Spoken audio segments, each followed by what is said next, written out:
who would sell the most Doritos from the ads. This is who's going to make the Super Bowl, Brad.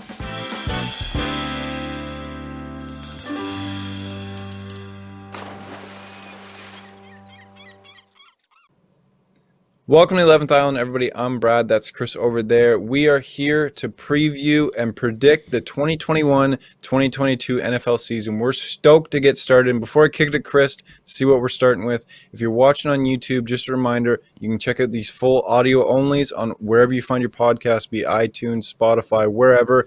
And if you're on our podcast platforms, you can see our ugly mugs on YouTube.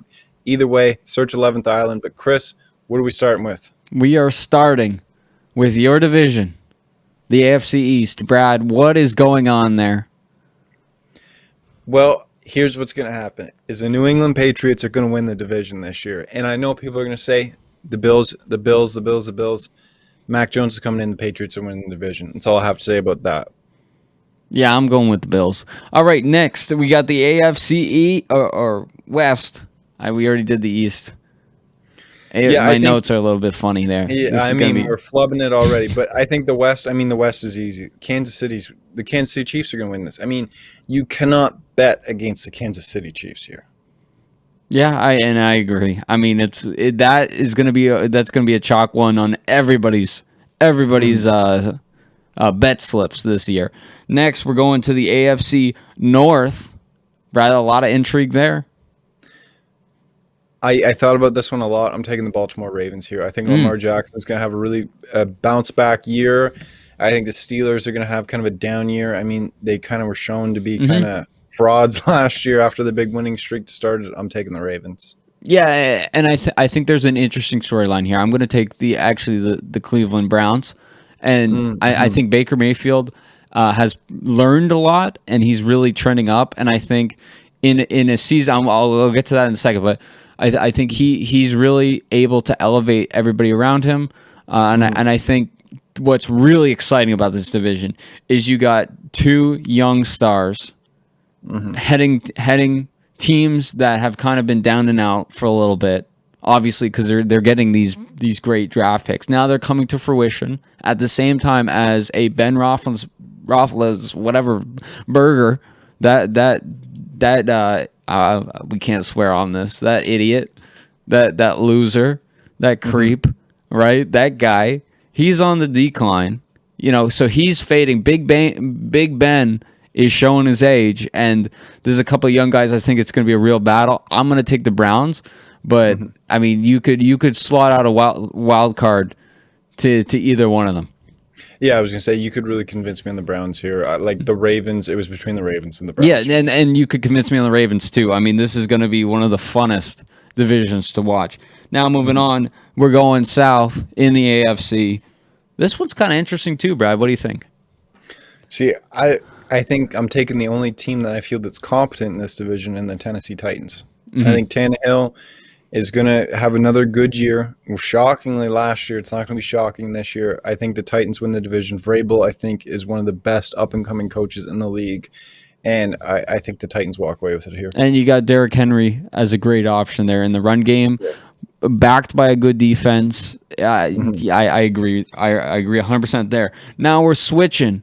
We're going to the NFC. All right, my division, the NFC East. Brad, there's a lot of question marks here. At least in my mind. Not really in a lot. Yeah. Yeah. I'm taking the Dallas Cowboys. I think that's going to be a pretty chalk pick here. And it's not so much as that the Dallas Cowboys are really good. It's that they're not terrible like the rest of the teams. Yeah, well, I don't know. Because I think the Cowboys, definitely on paper, great team. But I don't know if, A, they can stay healthy. And B, I mean, their defense, that's the thing. I mean, they're not going to go on a run, right? Their defense is just not good enough. They're going to play. It's really, I mean, the in-division games, like games against your division, matter more than anywhere else in the NFC East. The teams are just that bad. You got to beat up on your division. And, I mean, the Cowboys are not going to win a lot of games outside of their division just because they're going to get exposed on defense. And I think that when you go up against a team like, I don't know, the Giants, that have a competent offense and an above-average defense, I mean that's a matchup. That's a matchup that favors the Giants. Spot the Giants fan on the podcast. Yeah, I was on the fence. I was on the fence, but now I'm gonna take the New York Football Giants here to win the East. You know, I'm actually gonna have to change a lot of things on this. All right, I've convinced myself. And the word competent have no business in the same sense. Okay, you know, the thing is the Giants need to stay healthy.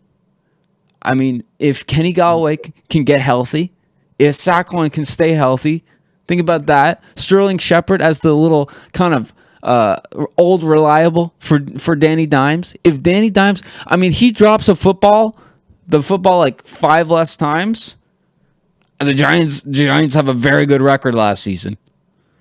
All right, what's the next division? All right, NFC West.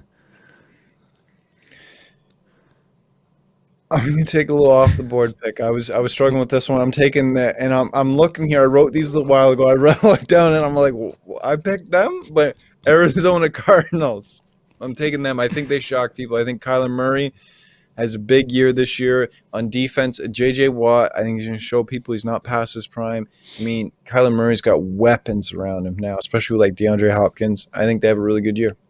So that's a great dark horse. That is one of the best dark horses on the entire board. I don't care what division, but I'm gonna have to go with the Rams. I think I'm buying into this hype train of Matthew Stafford because we just don't really know how good this guy actually is. In all honesty, you know, he's had a lot of things going against him. He's been kind of having to stand on his tippy toes to look out of his eyes over on the Lions, and I think now this is his year to really prove a lot of things.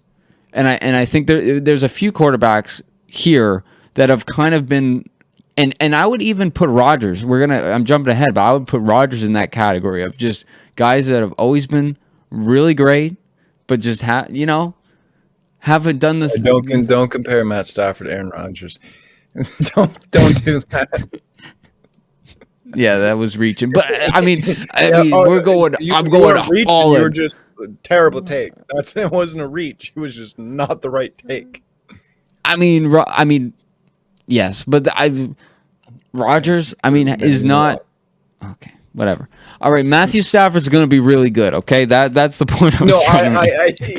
I think that you're right. You're very right. And we're gonna retrospectively be like, oh, he's always been a lot. We've always thought he's good. He was a lot better than we ever thought he was. I agree. And I think that's all you have to do is look at the Calvin Johnson era in Detroit and show that somebody competent around Matt Stafford, he's a really good QB.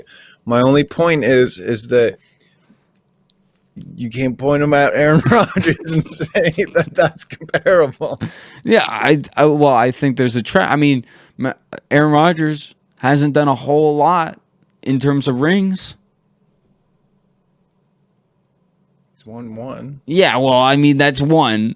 You know, this is we're talking about Eli Manning having 2. But the same situation you're saying, if Aaron Rodgers has played on as bad of teams as Matt Stafford, probably in Green Bay, there's been some pretty tough squads around him, and he finds a way to get deep in the playoffs most of the time. Yeah, that's a fair point. That's a fair point.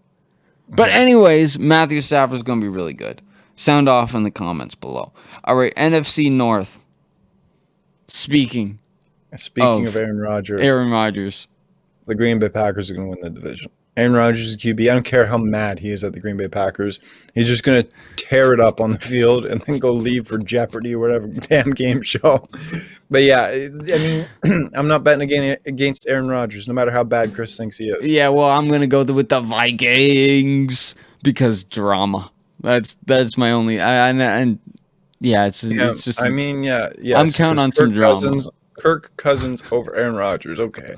Hey, but I mean, Aaron Rodgers. I mean, there's a lot of things on his mind. You know, when Aaron Rodgers was sitting on the couch, I mean, it was whatever. Okay, the NFC South. Yeah, I think the NFC South with Drew Brees leaving the Saints, I think this is a one-team race here. It's the Tampa Bay Buccaneers are going to win it. Tom Yeah. Brady, again, people are doubting Tom Brady coming into the season again. So why are you doubting him? He's just going to tear it up Why again. are you down? Okay, yeah, and And and he's it's Tampa it's Bay. yeah, and Tom Brady, it's such a mental game for Tom Brady, and if he oh, sorry, Hurricane Ida just started raining real hard. But if Tom Brady, I mean, if he's on his like he knows his body's on his last legs, and before he's 5 more years, he's on the No, I last. agree. If it's a I agree. percentage thing, whatever. But his mental side is gonna pick up the pace for one last season or maybe a couple last seasons, whatever. He's gonna play. He played last year. Like it could be his last. I think that's the mentality you got to have, and I think he's going to bring that. And he could very well win another Super Bowl. Before you go chirp with me, I agree with you that I think he's definitely on his last legs. It wouldn't shock me if this is last year. Yeah. So I would honestly be more shocked if he came back next year.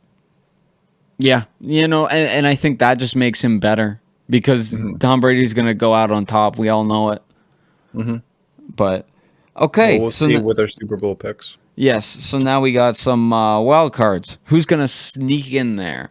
Well, let's start in the AFC. Who are your wild All right. card? My three wild card picks in the AFC are going to be the Buffalo Bills, the Mm-hmm. Cleveland Browns, and the LA Chargers. So I think the Bills, again, it's a team that you had winning the division. I Mm-hmm. think they're a really good team. They're making their way into the playoffs. The Browns, again, you had them winning the division on your side. They're going to be right up there with the Ravens to win the division. They're Yeah. getting in the playoffs. And the LA Chargers, I mean, Herbert, I think is going to take a big step forward this year. I don't think it's enough to win the division, Uh-huh. but it's going to be enough to sneak him into that third wild card spot. Which interesting that the NFL is really opening up the playoff formats too. So Yes, and I think so. I got the Ravens. So then the flip side of that coin, where we were going back and forth. Then I got the Colts as kind of a sleeper, and then okay. finally I have the Steelers, and I didn't know how I felt about that, and I was thinking about that. I was mulling that over, and I know what I said, but I think in that division, last season 2 wild cards came out of that division. First of all, Okay. and then also. Like I just think that they have a good coaching staff. They have it's a full team. It's just does Big Ben live up to the hype? So I just want to confirm you don't have the Patriots making the playoffs at all. Yes, and I picked the Steelers to justify that. Okay. Well, Well, you didn't have the Giants, and I didn't cry foul. Yeah. Okay. Oh, that's right, because you have the Giants picking the division, don't you? All right, so now we got the Super Bowl. No. NFC wildcard. Oh yeah, NFC wildcard. All right, the Seahawks, Packers, Saints. Those are mine. I got the LA Rams, San Francisco 49ers, and the New Orleans Saints. Yeah, I think the Saints, even though Drew Brees left too, I think Jameis Winston's going to be competent enough with a good team to get in. The 49ers, I don't even care if they start Trey Lance or Jimmy Garoppolo. I think they're getting there anyway. And the LA Rams, like we talked about with Stafford. Yeah, I'm really excited to see what the Saints look like because as you said, Jameis Winston, there's a lot of questions there, a lot of questions, and we're gonna get answers week 1. Let's go. All right, Super Bowl. So we give them the matchup and then who we think wins, or we go matchup, and then winners. Yeah, matchup. And then who's going to win? Matchup. Oh, yeah. Actually, no, that's too confusing. Just say your matchup and say your winner. Okay. My Super Bowl matchup, and you're going to hate me for this, the Tampa Bay Buccaneers versus New England Patriots. Mac Jones and the New England Patriots come out on top. The ultimate passing of the torch from Brady to Mac Jones. Write the storybook. Call Hollywood. It's going to happen. If you're on audio, Chris is sobbing at how beautiful that story is. No, I'm rubbing my eyes. It's been too long of a day. Okay, Super Bowl. Do you not think that there? Do I think it would make a good movie? Maybe a good a good Harry Potter sequel? Yeah. Is it gonna happen? No. All right. So the Super Bowl, the real Super Bowl. Okay, we got the Rams versus the Browns. And you made fun of me. How crazy would that be, though? I would be the lowest rated Super Bowl in years. How would it be the lowest rated? Who cares about the Los Angeles Rams? The Cleveland Browns getting the Super Bowl, I guess, might get some. I mean, if those are a couple big markets right there. No, it's not. Yeah, but okay. So who cares? This is not who would get the most clicks. Who would get the most views? Who would sell the most Doritos from the ads? This is who's gonna make the Super Bowl, Brad. And last thing I checked, none of those metrics determine if you're gonna make the Super Bowl or not. Well, Roger Goodell might beg to differ with some of the refereeing that we've seen in the playoffs before. But sound off in the comments whose Super Bowl matchup is more likely. And thank you for all your support in advance. You don't even want to hear who wins this game? Oh, I forgot. Yeah. Because America wouldn't care. But go ahead and get. All right. I'm thinking the Rams, dude. Yeah, I could see that if the Rams and the Browns play because good things don't happen to Cleveland. Yeah. So, but the real winner, the New York Football Giants. All right. So that moves me into transitions. I'm going to take the lead here and say my MVP and offensive player of the year, Matthew Stafford.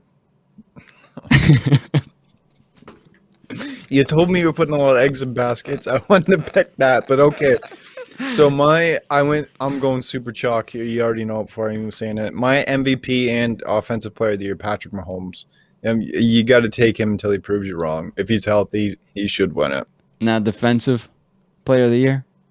You're taking the lead for this. You're gonna give it back to me. I'm giving it back. I'm thinking defensive player of the year, Chase Young. I think he's got all the talent to win defensive player of the year. I think the only question, if Washington's really bad this year, that might hurt his chances. But pure talent standpoint, Chase Young, I think, could really win it this year. Yeah, and I agree. I mean, he's huge name, and he's going to be the guy in Washington. Mm-hmm. So I think there's enough eyes on him to kind of generate that buzz that's needed. Mm-hmm. And I agree with you there.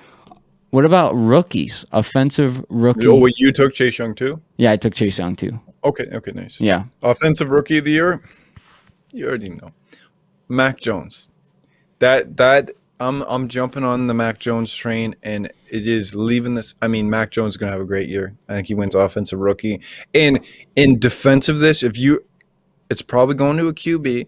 And if you look at all the first-round QBs, Mac Jones is on the most complete team with probably the only one with competent coaching staff. Justin Fields in Chicago. Do you trust the Chicago Bears? The Jaguars, Trevor Lawrence is a stud. The Jaguars suck. The New York Jets, Zach Wilson, they suck. Who's the other rookie QB? Oh, Trey Lance with the 49ers, he might not even start. Garoppolo might start. So I think Mac Jones is actually a safe pick here. No, and I think he's going to have a good year. And I think you're right. I mean, I was looking back at the draft and thinking, okay, who's going to good teams and stuff? And Jones is the guy. I'm going to say Devontae Smith. And to go a little bit off, I mean, he's a guy that I really wanted on the Giants. I was really disappointed during the draft. The Eagles kind of snatched him with their talons. And they took him in, and it's going to be the same thing as you said about Chase Young, whereas is the team going to be good enough to actually give him the numbers needed, you know? But I think on paper, just as an individual, if we're going pure meritocracy of individuals, I think he's the guy. I mean, Jalen Hurts as the Eagles QB, he got announced QB1. I think Jalen Hurts actually had a really good year. I believe in him enough. I picked up a few of his rookies before the year started, kind of buying into the hype. I think, and there's kind of that Alabama connection with them too. So they got a little bit of chemistry coming into the season already. So I like that pick for you. Now, defensive rookie of the year. My defensive rookie of the year, I think it's going to be Micah Parsons with the Cowboys. And the Cowboys being a good team, Micah Parsons slotting in there at linebacker. He's got a chance to be a big-time playmaker on a good team. I think that gives him a great opportunity to win rookie of the year for the defensive side. And I'm going to say Xavier McKinley. Which I think the one thing that I will say, yes, Giants fan, but I think he's gonna be a key part of that Giants defense enough that he's gonna be or a stat machine. Yeah, no, it's not a bad pick. Yeah, and correct me if I'm wrong. He's a safety, right? Yes, yeah. So it's kind of a more in terms of getting the buzz, because I think that's a huge part of things too. Is getting that, and I riffed you for talking about Super Bowl numbers. Who cares? That 100% plays into everything, and I think a position like safety just leans itself more into some face time.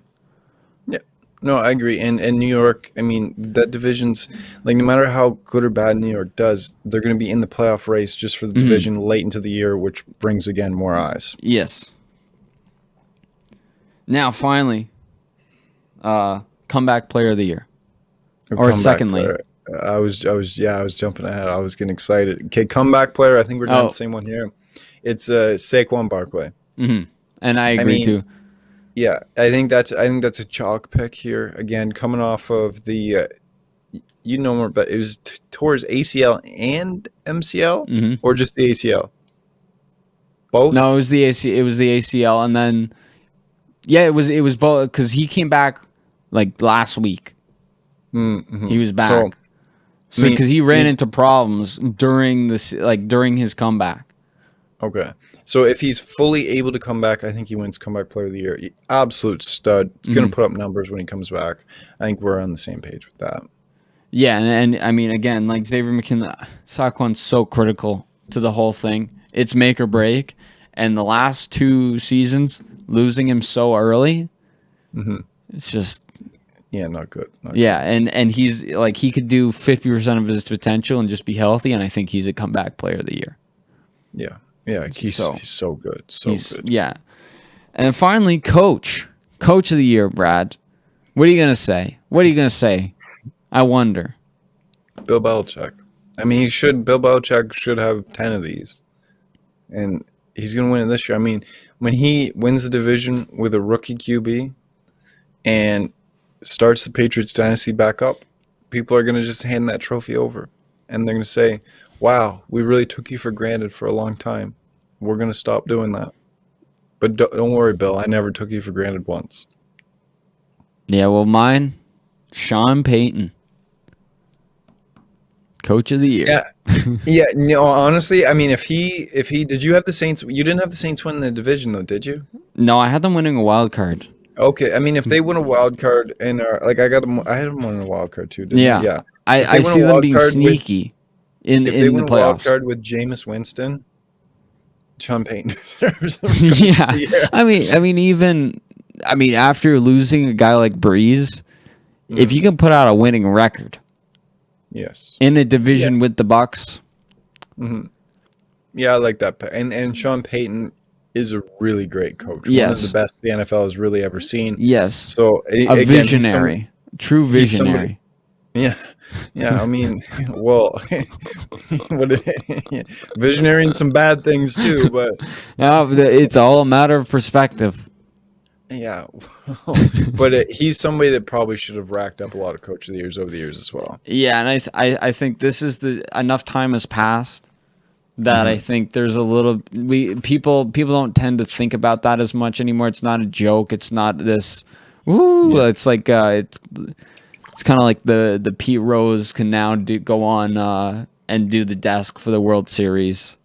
We've kind of grown as a society. We've learned, we're all kind of. Yeah, that year that Breeze sometimes. That year that Breeze broke his leg on Peyton broke his leg on the sideline and was like, yeah, karma's even things out. We're good now. Yeah. So I that's really all of our picks and predictions. Yeah, I mean, people in the comments, if you think we're totally off base, which I'm sure most of you will think we are, let sound off in the comments. If you agree with us, sound off as well. But Chris, before we wrap up here, anything else about the season that you're particularly looking forward to or want to talk about? Uh, I think a continuing debate and conversation about public health and safety. I'm really down for that. Okay. Save that for another day. We don't need the you know what tag at the bottom of this video. One thing I will say though, what is the over under on records broken this year, considering it's a 17 game season and all the records are for a 16 game season? Like over under for how many? Let's go percentage because I don't. How many records are there? Yeah, but there's going to be and maybe not even in the so first year, but there's going to I be in the next 5 years, a lot of records are going to be broken simply with that extra game of availability. No, I think so too, but I mean the second counter argument to this, and which is kind of a crazy, what about are we going to have more injuries? Probably. Which we will have more injuries, but are we going to have more injuries to these key guys like these QBs, these guys that are putting out the records? Probably.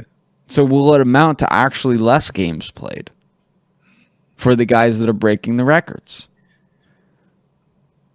No, I think I mean, even so, every year you're going to have key injuries and you're going to have guys that stay healthy throughout the whole year. So no, I don't think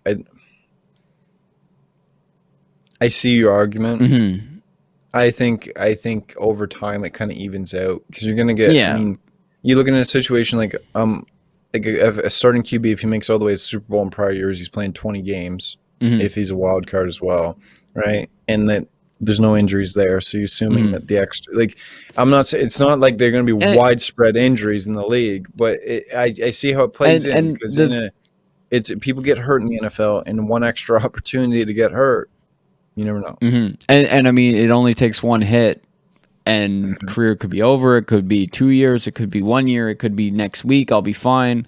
Who knows? But another thing too is the game has changed. The game, every sport changes, and I think a lot of the offensive numbers over the last, let's say, 10 years have gone up because of just the way the game is played and the more protection that QBs have that they didn't always have, and the ability of QBs now to run the ball changes a lot of things. Like there's just the amount of the speed of the game has changed, and I think what this extra game does, I think, is it speeds everything up for a year, but I think we're just going to continue. Like it's going to be a sudden jump, and then I think we're going to go back to that kind of gradual increase.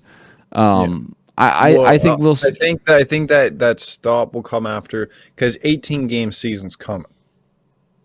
18 games. Because, I mean, they're not going to stay in an odd number forever. I think 17 is just we're doing the gradual increase to 18. I think that was actually the plan too, if I'm not mistaken. Like we're gonna get to 18 games, and that's I think crazy. That is nuts to me. Think about the records broken. Yeah, think about the playoff races too. In a team in a division like the NFC East, that's just going to be total. Just we're fighting with like rusty knives. Yeah, the first time we see a 6-12 team make the playoffs. But the one thing though, I will like 18 games because at 17 there will be no 8-8 teams this year. There'll be no 500 teams at the end of the year, and I don't like that. There's something about that I just don't like. What, that you just break even? What I mean, I don't know. I'd like the even games for season. You just can't see anything in nuance. You can't see, everything's got to be black and white. It's got to be the winners and the losers, Brad. What about the guys that just did okay? Yeah, okay. You got me there, Chris. You got me there. And then, is there anything else about the season that you got to say? Or do you want me to let the people know what they got to know? Let them know what they got to know. Well, first off, if you like this, absolute train wreck of an episode. We're going to be coming week to week. If you're already subscribed to the channel, we come with the CFL weekly episodes where we kind of recap the prior week and look ahead to the next week. I think with NFL, we're going to be releasing on Thursdays before Thursday Night Football. We're going to look at the big storylines for the week ahead, and we're going to do our predictions for all the games. So stay tuned. Every Thursday, we'll record Wednesday night, post it Thursday, all throughout the season. Every single week, we're going to be coming. If you like this channel, if you're not subscribed to the channel already, make sure to take a look. We do immediate reactions for UFC. We talk about CFL. We talk about all sorts of things, so make sure to check that out. Like I mentioned off the top, we're also, if you're listening on YouTube, or check out the podcast platforms. If you're listening on the podcast platforms, make sure you check out YouTube. Sometimes we post things on those platforms that we don't post on the other one. So there's kind of exclusive YouTube, exclusive to the podcast. And also for these videos, Brad said the videos are going up on Thursday. We're doing Wednesday night. Typically, and pretty much always, the audio goes up Wednesday night when it goes up. So check it out Thursday morning early. Check it out Wednesday night at midnight. Go crazy. You can tell all your friends. You can spoil it for them. You go spoiler alert, no spoiler. I'm gonna spoil it. That's right. And then see you later. We have a 350 subscriber giveaway. Like, comment, and subscribe. We'll see you later. Yeah, no, see you later.